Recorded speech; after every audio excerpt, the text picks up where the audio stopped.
চীনা হাঁসকে ওদের জায়গা থেকে সাধারণত বাইরে ছাড়ি সকালে আর হলো বিকালে এই যে ঘাস খাওয়ার জন্য। কিন্তু ওরা এই যে মাতবুরি হয়ে যে কি শুরু করে, এই যে দেখেন কই এসে পড়ছে। এই তোমাদের জায়গা এইটা যা পাইতেছে তাই খাইতেছে। এই যে এখানে চুলার কয়লা টয়লা আছে, কালি টালি বলে পড়ি। এই যে দেখেন অবস্থা কি করছে। এ অবস্থা, আমার টুলেও বসে পড়ছে। যাও তোমরা। তো আপনাদের যে বিষয়ে এখন কথা বলবো সেটা হলো কিভাবে চীনা হাঁসের খাবার খরচ কমাবেন। তবে এর আগে আমি বলে নেই, আমি ব্যক্তিগতভাবে মনে করি ওরা এমনিতেই খাবার কম খায়। আমি যেভাবে পালন করি, হ্যাঁ, আমার পালন করার অভিজ্ঞতা থেকে বলতেছি। অনেকেই বলে যে অনেক মনে হয় খাবার খায় যেরকম বড় সড়ো। আমার অভিজ্ঞতা থেকে তা না। আমার অভিজ্ঞতা থেকে যেটা আপনাদের বলি, আমি দেখছি ওরা হলো ওদের যখন ছোটো থেকে 2 মাস পর্যন্ত প্রচুর খাবার খায়। মোটামুটি বেশ ভালোই, বা 1 মাস পর্যন্ত বেশি খায়। তারপর থেকে ওদের খাবার খরচটা কিন্তু একদম কমে যায়, মানে খাবার খুবই কম খায়। তবুও যারা এর মধ্যে থেকে হলো খাবার খরচ কমাতে চান, তাদের জন্য প্রথমে যেটা করতে হবে, ওদের এই যে এরকম চারণভূমির ব্যবস্থা করে যদি দিতে পারেন অথবা ঘাস দিতে পারেন। ওরা ঘাস আপনি এখানে দেওয়ার চেয়ে ওরা হেঁটে হেঁটে খাইতে বেশি পছন্দ করে। ঘাস যদি খায় এবং এই সব পরিবেশে ছাড়লে ওরা অনেক কিছু কুড়িয়ে খায়। এর মাধ্যমে কিন্তু ওদের খাদ্য ঘাটতি অনেকখানি পূরণ হয়ে যায়। যে দেখেন ওরা কিন্তু ঘাস খাইতেছে। আর যেটা করবেন যে আপনাদের ওখানে যদি কোনো শামুক পাওয়া যায়, ছোটো ছোটো শামুকগুলো ওদেরকে খাওয়ানোর চেষ্টা করবেন। তবুও কিন্তু এর মাধ্যমে খাবার খরচটা অনেক কমে যাবে। আর কি কি খাবার দিবেন, আমি সাধারণত যেটা দিই, খুদ, গম, আর লেয়ার 1 ফিট, ওই যে বড়দের জন্য, ওরা যেন ডিম পারে ঠিক মতো। তাছাড়া হলো কুড়া, ভুসি, ধান, এগুলো সব কিছু মিক্স করে দিই। আবার দেখা যাচ্ছে বাড়িতে ভাত থাকলে ভাতের সাথে আর কি ওই যে ফিট, ভুসি, এগুলো কিন্তু মিক্সড করে দিই।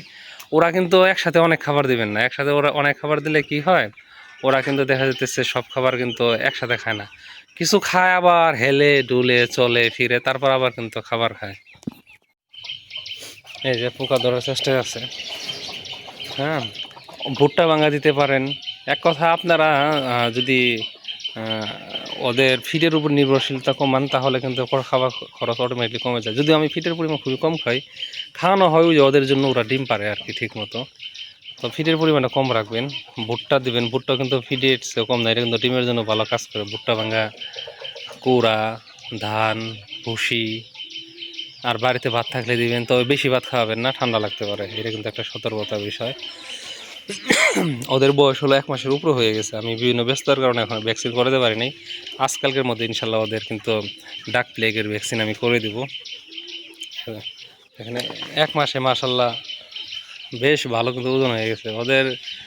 ওজন মেপে দেখালে মনে হয় একটু ভালো হতো আপনাদের, কিন্তু এখন আর কি দেখানো সম্ভব হইতেছে না। ওদেরকে কিছু খাবার আছে, ওগুলো কিছু খাবার আবার দিই।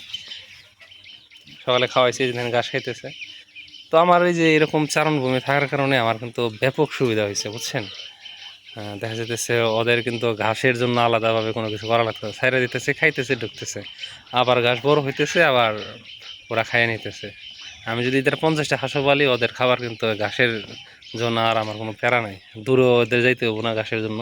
এগুলো বাইরে গেলে, দূরে গেলে শিয়ালে টিয়ালে নিয়ে যেতে পারে, কুকুরে অনেক সময় আক্রমণ করতে পারে। এই তোমার তুলসী খাও নাকি? হ্যাঁ, তুলসী পাতা খাও, এর মাধ্যমে কিন্তু কাজ হবো, ঠান্ডার কাজ করবে। এই যে তুলসী গাছ রাখছি, এগুলো দিয়ে ওদের মাঝে মধ্যে সকালে পানি দিই। হ্যাঁ, তুলসী খুবই উপকারী। তো ওদেরকে কিছু খাবার দিই। ওই যে ওখানে খাবার পরে আছে, ওগুলো কুড়িয়ে খাইতেছে। মানে সকালে খাবার দিয়ে রাখছিলাম, ওরা একটু খাই আবার এই যে ঘুরতে বেরোইছে। এর মধ্যে এই যে পাখি টাখি তো এসে খেয়ে ফেলায় খাবার, এই জন্য একটু রাখছিলাম একটু দূরে। দেখেন খাবারগুলা, ধরো খাও। একদম খাইবো, খাওয়ার পর আবার ঘুরতে যাবো। মানে আর ছোটদের খাবারের প্রতি একটা আগ্রহ বেশি থাকে, বড়দের কম থাকে। না, আমি তো প্রথমে যখন পালন করতে যাইতেছি, আমি ভাবছি যে এগুলো হয়তো অনেক বেশি খাবার খায়। আমার কাছে কিছু মনে হয় না। মানে মাঝে মধ্যে বাজারে অনেকেই বলে, ভাই এই হাঁস তো অনেক খাবার খায়। আমি তাদেরকে কীভাবে বোঝাবো যে আসলে এই হাঁস, আমার মনে হয় মাঝে মধ্যে যে মুরগির চেয়ে আমার খাবার কম লাগে। ঠিক আছে। তবে হ্যাঁ, আপনার খাবার সেরকমভাবে খাবার খরচ খায় না যে তা না, খাবার খরচ আপনার কমানোর টেকনিক জানা লাগবে। আমি খাবার খরচ আরও কমাতে পারতাম যদি শামুক ঝিনুক এগুলো দিতে পারতাম। আমি তো নদীতে যাইতে পারতেছি না, এর জন্য আনতেও পারতেছি না। তবে যাবো ইনশাল্লাহ, মাঝে মাঝে গিয়ে ওদের জন্য নিয়ে আসবো শামুক ঝিনুক যাই হোক, তার মাধ্যমে কিন্তু খাবার খরচ আরও কমবে।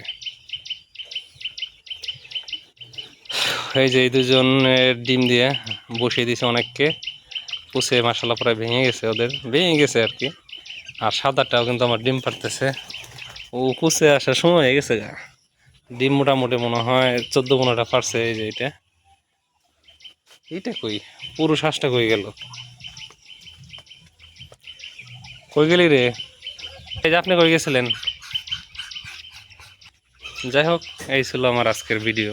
কেমন লাগলো আশা করি জানাবেন। আমি যে খুবই একদম প্রফেশনালভাবে আর কি হাই মানের ভিডিও করি তা না, আমি যতখানি উপলব্ধি করি খামার করে তাই আপনাদের জানানোর চেষ্টা করি। অনেকেই পছন্দ করেন ভিডিওগুলো, তাই কিন্তু করি।